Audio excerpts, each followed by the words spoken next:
இந்த திருச்சபை மேல் விசுவாசம் கொண்ட குருக்கள் அந்த பிரேசர வாழ்த்து கேட்டதும் இவர்களுக்கு அதே பயம். ஐயோ, நம்மளை பழமைவாதின்னு சொல்லிடுவாரு, இதட்ட ஆவி மரியா சொன்னா நம்ம பழமைவாதின்னு சொல்லிடுவாரு, அதனால நம்மளும் ஒரு பிரேசலாட் சொல்லி வைப்போம். வெறும் பிரேசலாடுமார். அதனாலதான் இங்க அதான் ஒரு பாவிப்பு.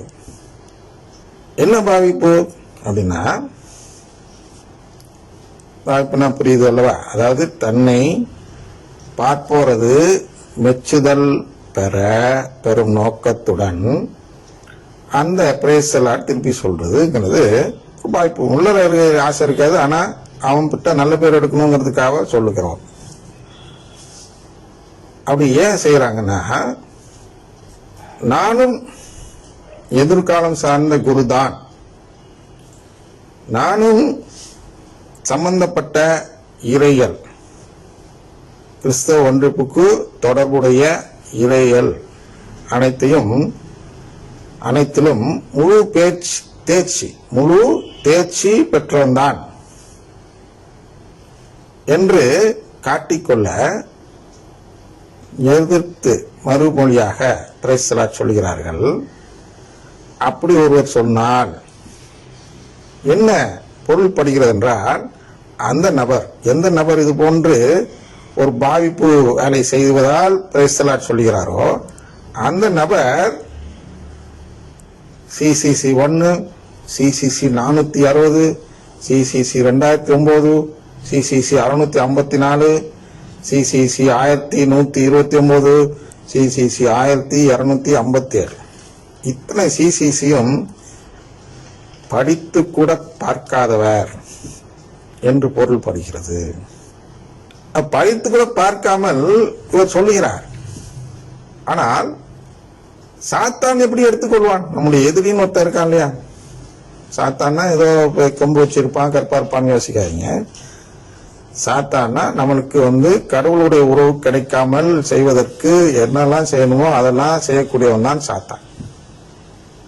அவன் அழகாகவும் இருக்கலாம், அது நம்மளுக்கு பிரச்சனை இல்லை. அசிங்கமாக தான் இருக்கணும் அவசியம் இல்லை.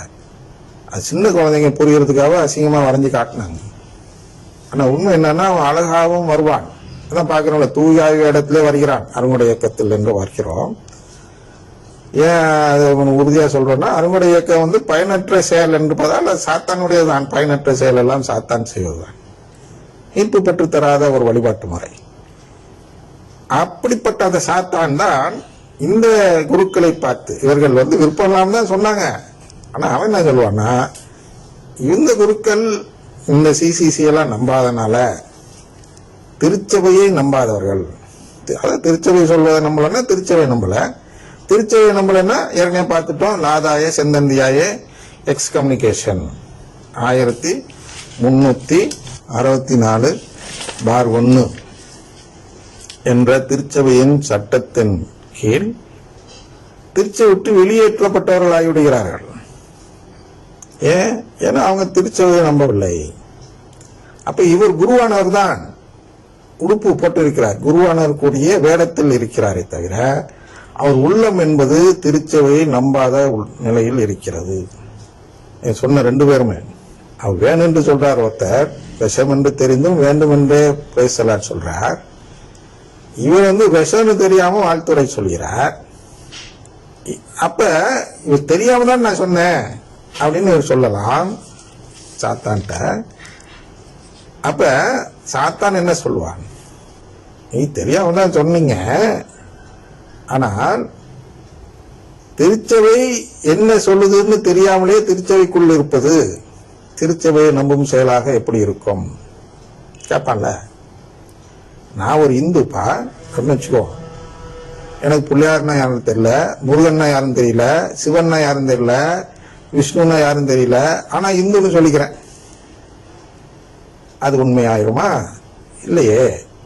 இந்து மதத்தில் என்ன சொல்லியிருக்கோ அதெல்லாம் தெரிந்திருந்தால்தான் ஒரு இந்து. அதுபோல் இஸ்லாமியர்னா நபிகள் நாயகம் என்று அவர்கள் சொல்லக்கூடிய நபர் என்னெல்லாம் சொல்லியிருக்காரோ அதெல்லாம் செய்யக்கூடியவர் தான் ஒரு இஸ்லாமியர். அப்படின்னா 5 வேளை தொழணும். மெயினா 5 வேளை தொழுமா அப்படின்னு ஒருத்தன் கேட்டானா அவன் இஸ்லாமியரா? அந்த விருத்த சேனை செஞ்சிருக்கணுமா அப்படின்னு கேட்டானா அவன் இஸ்லாமியரா? ஹஜ் யாத்திரை செய்ய வேண்டும். அப்படியா, அங்க போனாதான் கிடைக்குமா அப்படின்னு கேட்டானா அவன் இஸ்லாமியரா? அது மாதிரி ஏழைகள் போத வேண்டும், அப்படி அவங்க ஒரு 5 கடமை வச்சிருக்கிறாங்க. இந்த 5 கடமையும் சொல்ல தெரியாதவன் இஸ்லாமியர் அல்ல. அப்படிதான் அவங்க டெஸ்ட் பண்ணுவாங்க. இப்ப ஒரு முஸ்லிம்கள் மட்டும் இருக்கக்கூடிய ஒரு இடத்துல ஒரு அந்நியன் வேடம் தரித்து உள்ளே நுழைந்து விடுகிறான் என்று வைத்துக் கொள்வோம். அவங்களுக்கு சந்தேகம் வந்துடும். உடனே கூப்பிட்டு அவங்க பாஷையில கேட்பாங்க, அது அந்த பேர் எனக்கு தெரியல, அந்த 5 கடமையை சொல்லு அப்படிங்கிறதுக்கு அவங்க 5 கடமைக்கு உருதுல ஒரு பேர் வச்சிருப்பாங்க. அதை அந்த உருது வார்த்தையை சொல்லி கேட்பாங்க. இவன் மொழிப்பான். ஏன்னா உருதுல பதில் சொல்லணும் அந்த 5 கடமையை ஒண்ணு. அதுபோல நம்முடைய இதுல போனீங்கன்னா வேளாங்கண்ணியில அது மாதிரி புனித ஸ்தலங்கள் போகும்போது என்ன நடக்கும் என்றால், மற்ற மதத்தை சேர்ந்தவர்கள் நன்மை வாங்க வருவாங்க.